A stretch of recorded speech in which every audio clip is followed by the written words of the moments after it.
All right, we're back with the Double Scoop podcast. This is going to be episode 7. I'm just going to go ahead and change the title right now, even though I'll change it later. Just so I'll remember that this is the 7th one. But yeah, welcome back. Just been hanging out, playing some guitar.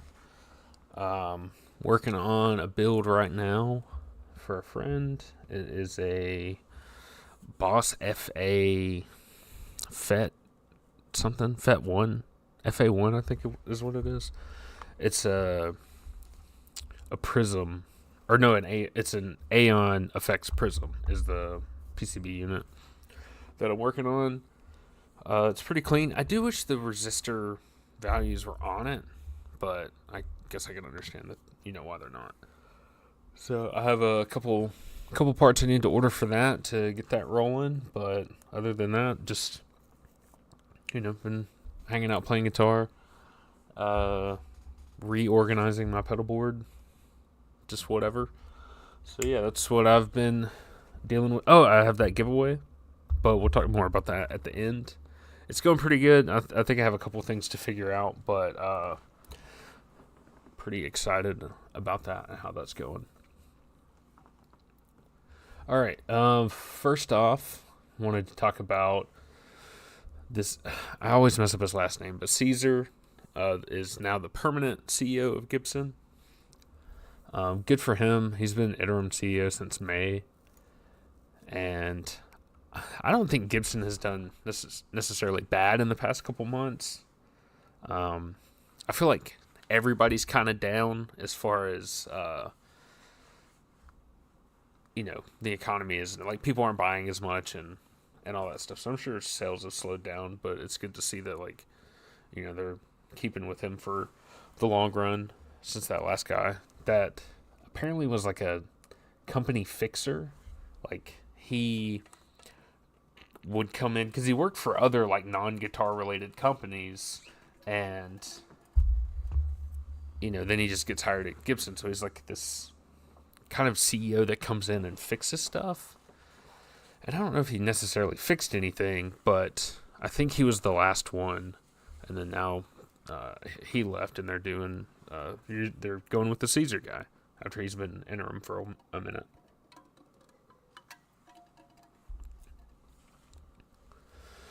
But I read a little bit about his statement on the press release or whatever, saying he gets to mix two of his favorite things.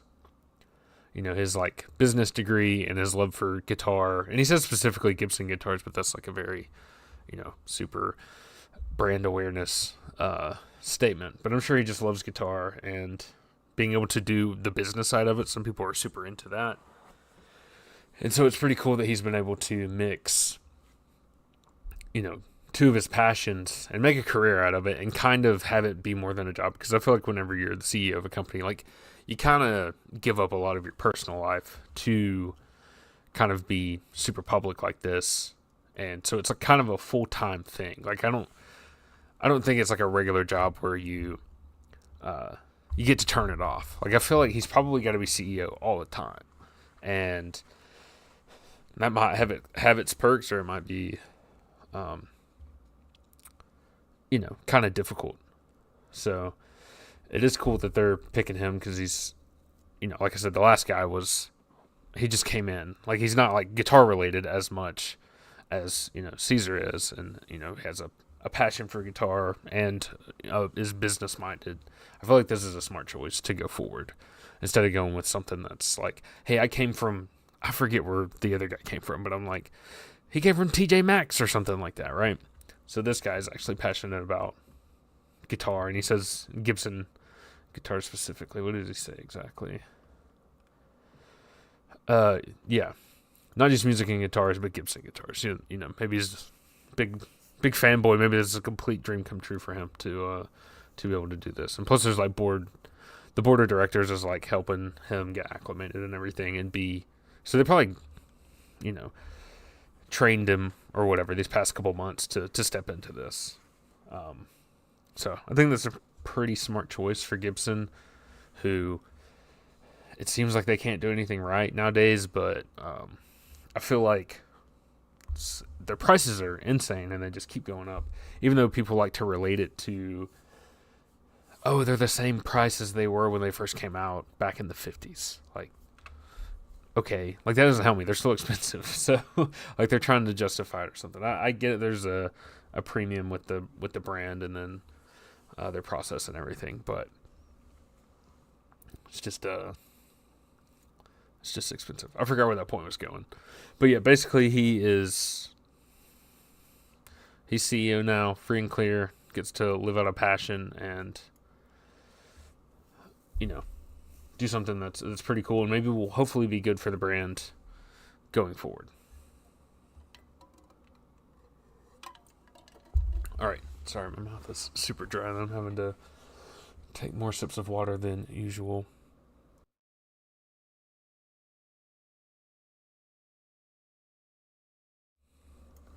All right, we're gonna. Oh, are we doing the Fender thing now?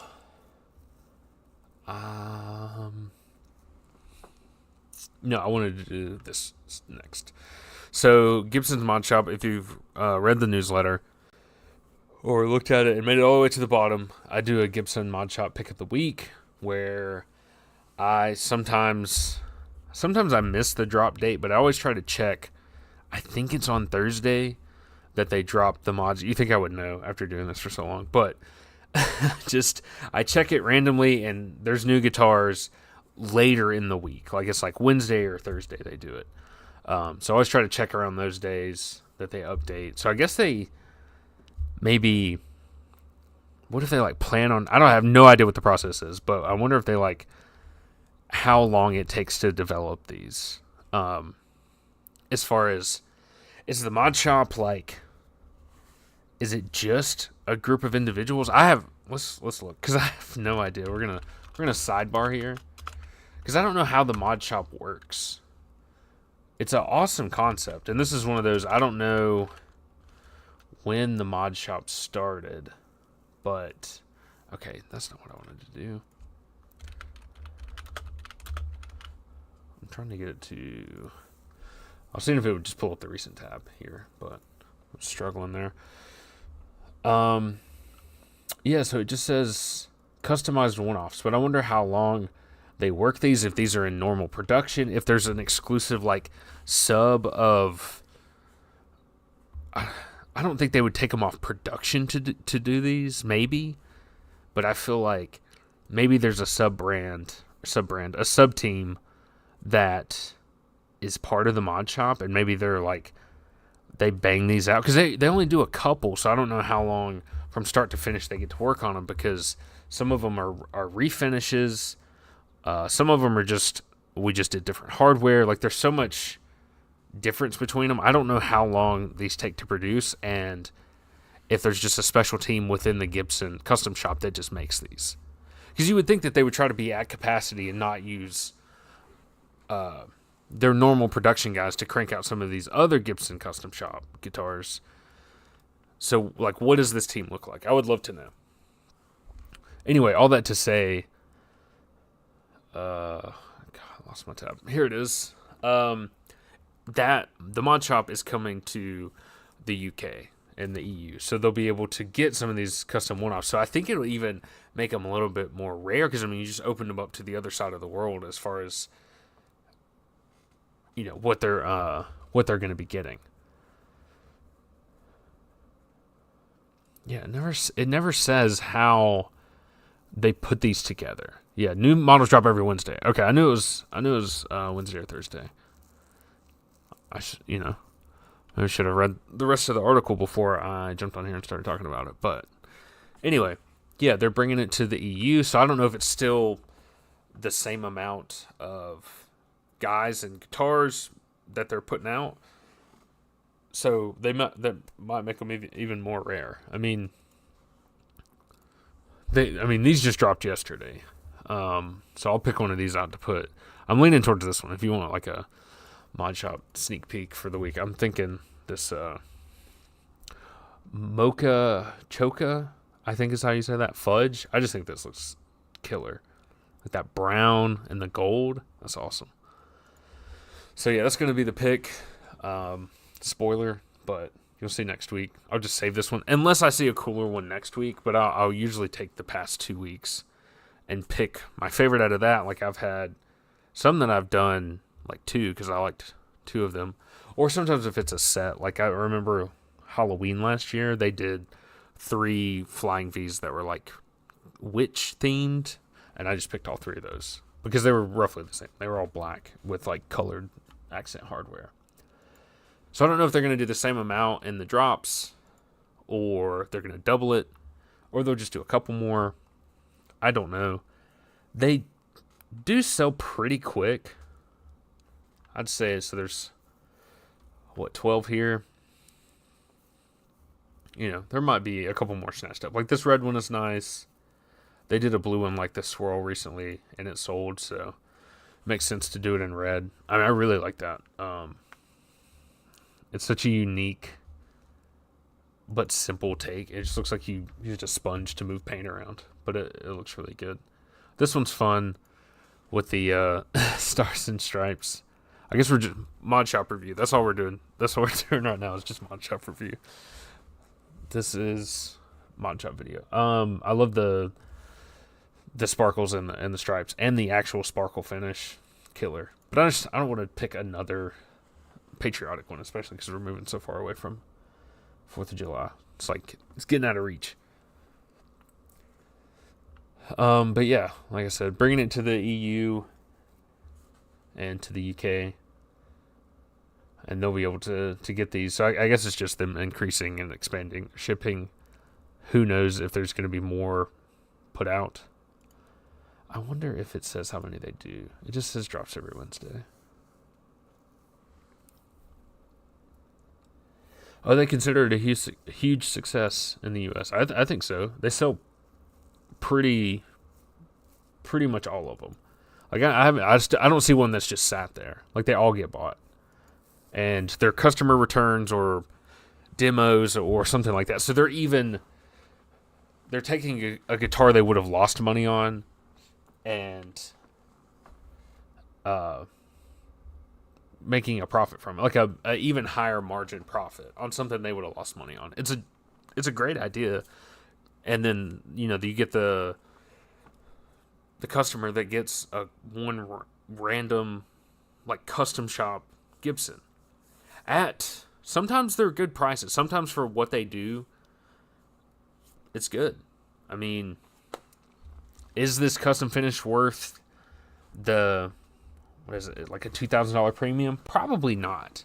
But is this worth a standard is $2,800 now? You throw $400 more on top of that, and I get a one of a kind with a Bigsby and gold hardware. Are you kidding me? That's totally worth it. That's why it's the pick. I do look for the ones that sometimes I get some that are like I did a double neck and it was like $15,000. Sometimes I just pick that because it's awesome double neck out of the custom shop and it was super expensive. But sometimes I try to find really good, like well priced one. Like this one is good. $1,300 for a mellow gold satin finish. Like all of these finishes are close to one off. Some of them I've seen are very similar, or you'll get something like this where it's like, that's not that different from a regular standard. It's a little different, but it's not super different. This is super different, and the price is really good on this. I mean, a custom finish for a standard is, I just feel like that's a good premium. You're getting something that's one of a kind. You can kind of pick something that really speaks to you that's completely custom, and they may do another one, but it's not totally guaranteed. I wanted to look at the dings. I was talking, I was losing track. Like, yeah, you get a little mark here or there, but they're not bad. For a custom finish, I think a lot of these are totally worth it. Anyway, I love to rant about the mod shop. I just think it's a cool concept, and it's clearly doing pretty good if they're expanding it. All right, next. I guess we'll do the Fender thing.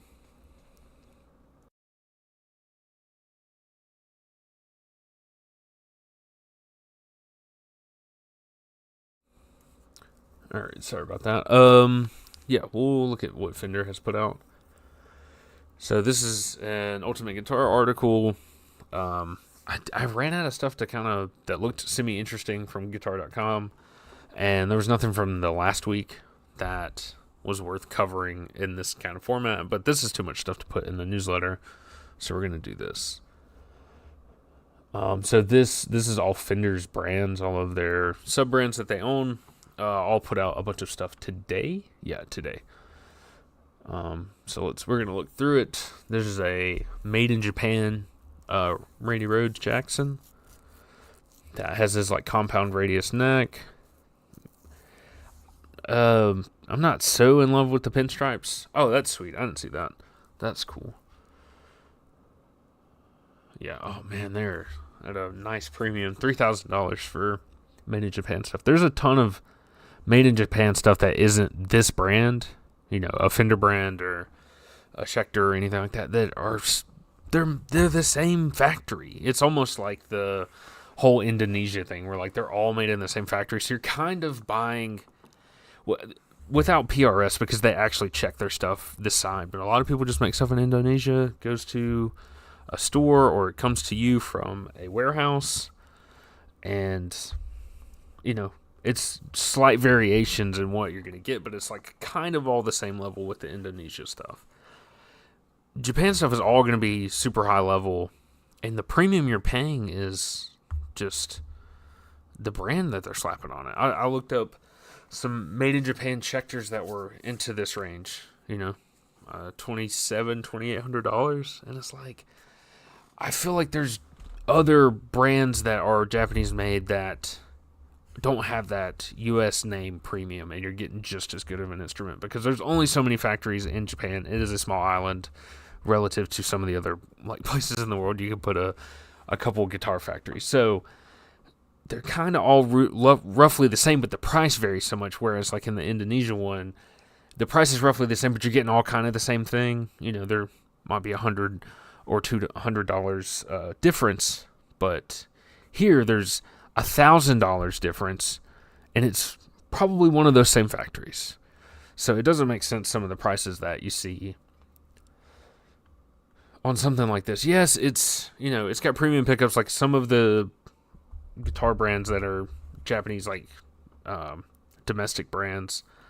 You're not necessarily going to get as many premium things as like EMG pickups. You might get Seymour Duncan's, but it's going to be Goto hardware on pretty much all of that stuff, and that's good. That's good hardware because I think it's a domestic brand, so they get they don't have to ship it out, and there's probably some other tax government benefits to using Japanese made stuff on your Japanese made thing.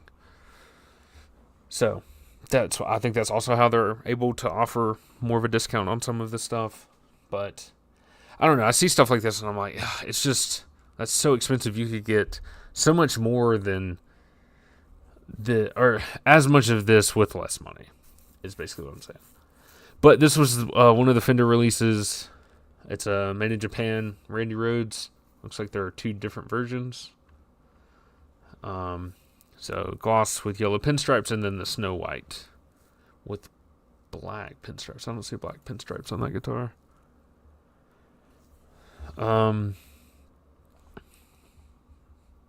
And then what is it? Oh, that's just the model number.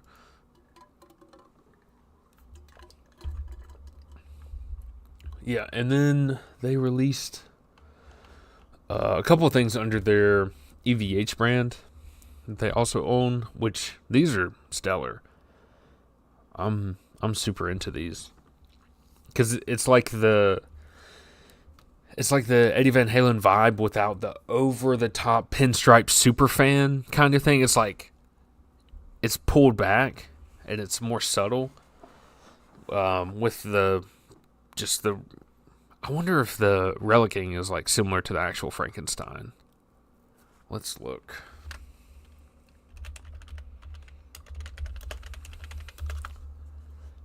Maybe just put guitar on there, and also maybe spell it right. Let's see. Let's look at the wear.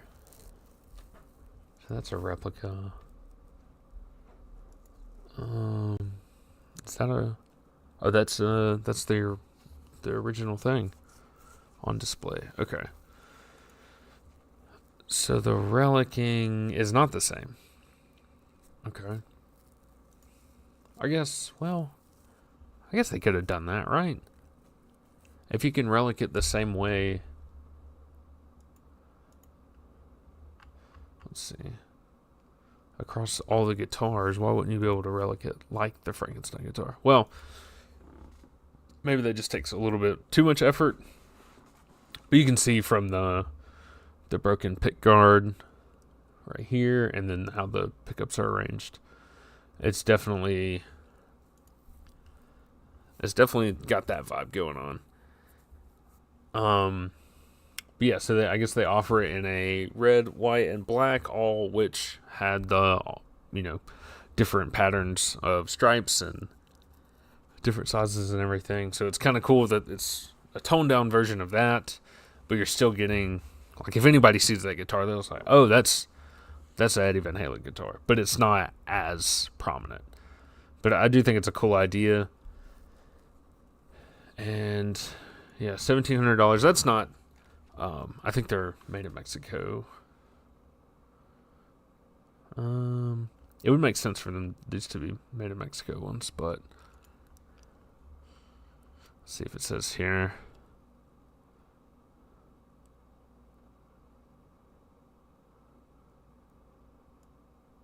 Yeah, it's weird that they would do this. Yeah, I was trying to find where they were made, but I don't see anything. But it's weird that they would do this relicking and not do the relicking of the actual guitar.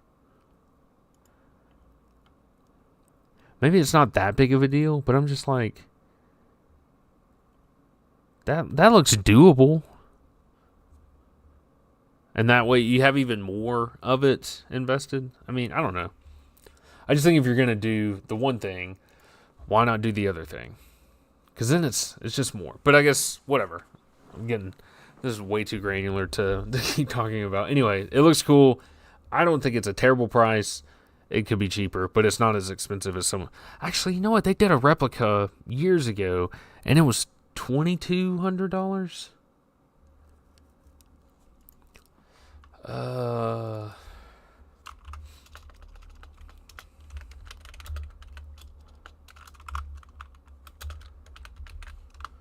Let's see. I swear there was. Okay, wow, that's expensive.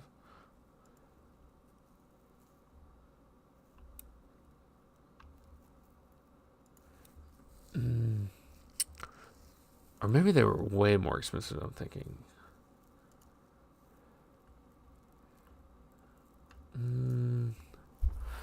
I don't know.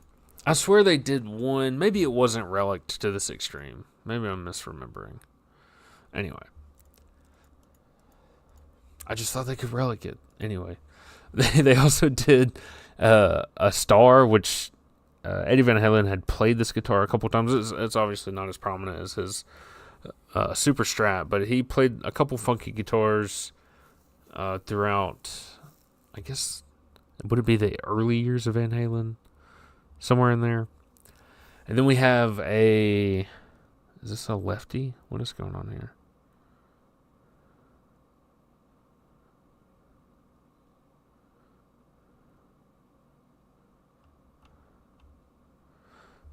Is this image backwards? I don't know. We're just gonna pretend like they put the image in wrong because it's like mirrored, or it's a lefty, but they just turn the image upside down, which doesn't make sense why they would do that.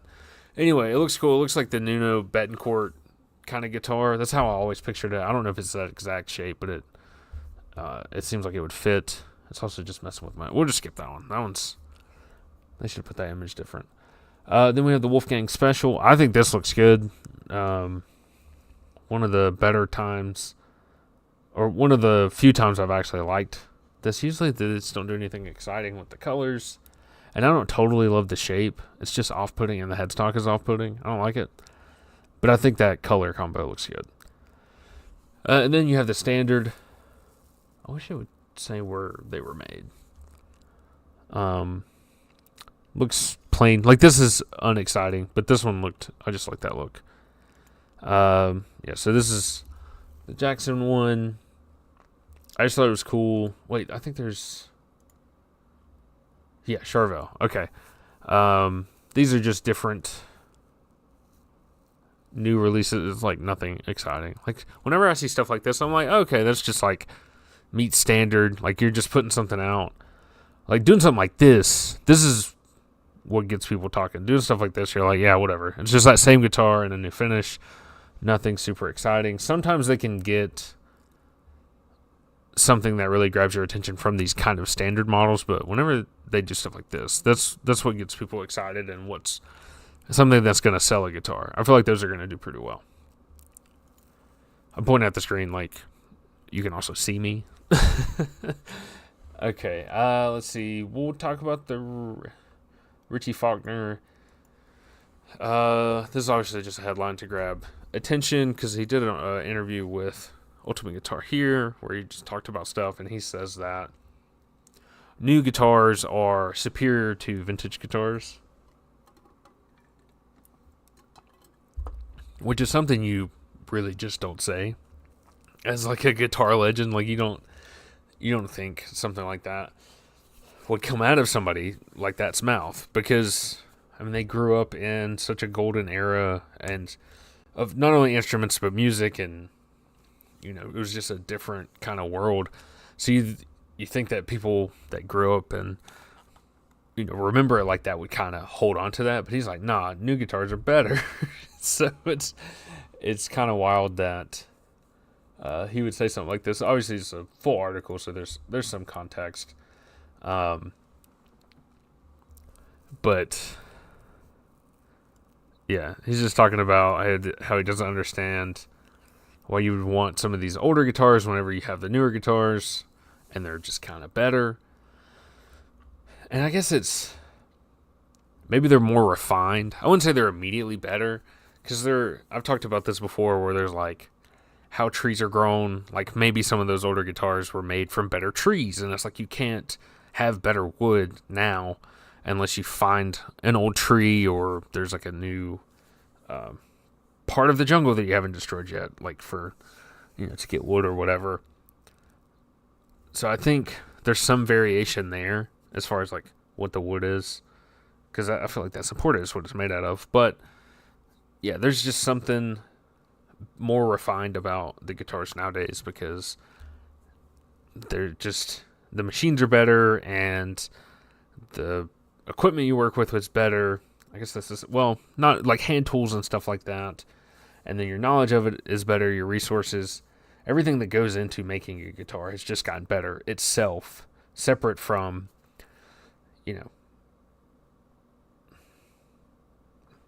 whatever I'm trying to say. It's just gotten better to work with the guitar, make it, refine it. In these days, in this day and age, just because of how great technology is, blah, blah, blah, blah. So he's saying that because of that, the guitars nowadays are just better. And I'm like on the fence about that. Like, yes, guitars now are, like I said, made better just because the technology and the tools and the equipment around it has gotten so much better. So they're not, but it's also like these guitars were more closer to being made by hand, which then there's more variation. And then you get that whole, like, oh, these ones are super great and all the rest of them are terrible because they were made by this one person. And then you get like into star luthiers and all that stuff. It's less like that, and there's less, I don't know, I guess maybe you can't say there's less single individuals that of like making guitars, like, because most of them were just in the luthier shops within big companies, but now those people are busting out and making their own guitars, and that's why you have so many brands of guitars now. It's insane how many there are. I mean, you get on Instagram. I have Instagram for the knob shop, so I don't get on all the time. But when I do, it's just insane the amount of custom guitar builders out there, and how, maybe they're not going to take over the world like some of these other ones already have, but they find a nice market share and then get a semi-decent following enough to, go out and do it full-time versus in their basement, which is cool to see that you can just make a good product and do well with it. Anyway, we're getting off track. I do love his new signature. It's sold out super fast. It was still like $6,000, but it's sold out wicked fast. I think it's awesome. I love custom trim with the broken diamond, block inlays, and the big binding. Anything with that, I'm a fan. But I wasn't going to spend $6,000 on this guitar just to have it. Well, I listened to his band called, what's it called? Elegant Weapon. It was alright. Nothing to write home about. Oh, yeah, I was supposed to talk about this before I went on to the Richie Faulkner thing, because this is also part of the Fender release, but they're doing semi-hollows? A semi-hollow bass? That's interesting. Oh, this thin line. That's right. I forgot they call it that. This is cool. This is very interesting to see that. We've seen this stuff before. This is 10 times more common than this. But they were still out there. But it's kind of cool. It has no inlays. You don't usually see that from Fender from the factory. That's actually pretty cool. It does look like an old Spanish guitar. Especially that one. Those are sweet. Did I see a price? Oh, God. Every time. Ain't cheap. Tell me about it. That's the guitar market right now. It ain't cheap. I wonder where they're made. I always got to know. Nitrocellulose lacquer violin burst. That's a solid finish. That's a good finish. Oh, this is the bass. Yeah, those are sweet. Those are expensive.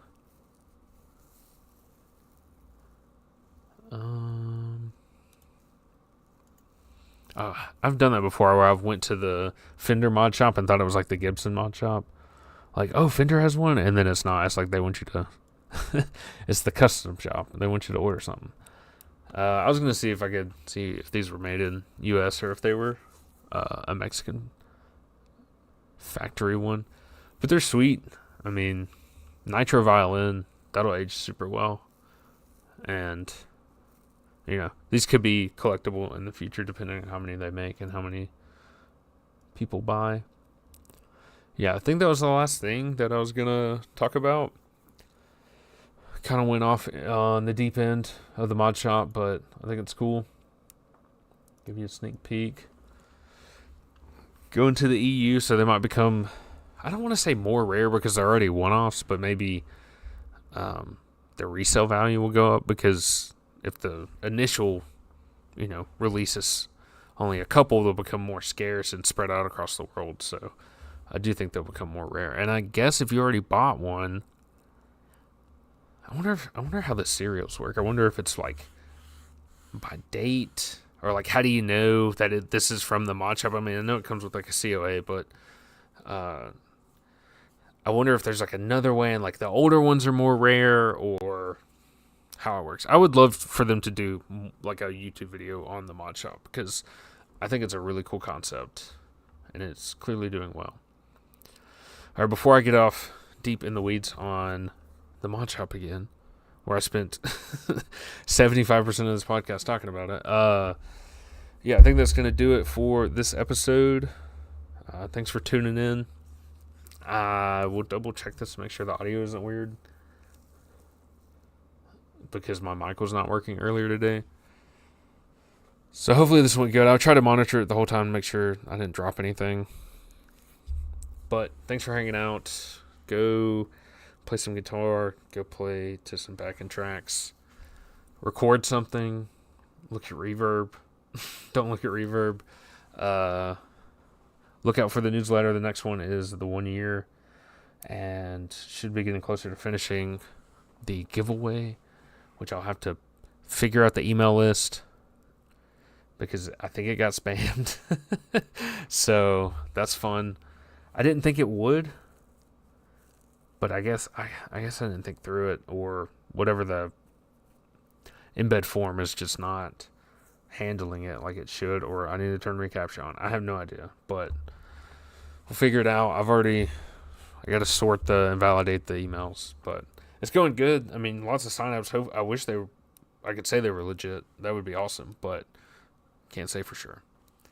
So we'll figure it out, but I will make an announcement for a winner. I don't think I could do it in the actual next double scoop because they don't land quite on the same date, and I want to do it close to. I want to do it on April 1st or August 1st. That's the plan. Who knows? Plans may change. I may figure it out, but I got a little bit of a timeline. But if you haven't entered, go ahead and enter. It's a Tube Screamer. It's a TS-808 that I built. I'm giving it away for free for signing up to the newsletter. Newsletter will come out next Friday. I was a little late last week. It came out on Monday instead of Friday, but I still think it was a solid issue. I need to check the open rate on it and figure it out. Yeah, but that's kind of it. That's the wrap up. Don't have anything else going on. I'm going to play some guitar, practice some songs, have a good time, do some noodling over backing tracks, but yeah, thanks for hanging out. This was episode 7. I'll figure out a title, and I'll be back for episode 8 in 2 weeks. See you guys.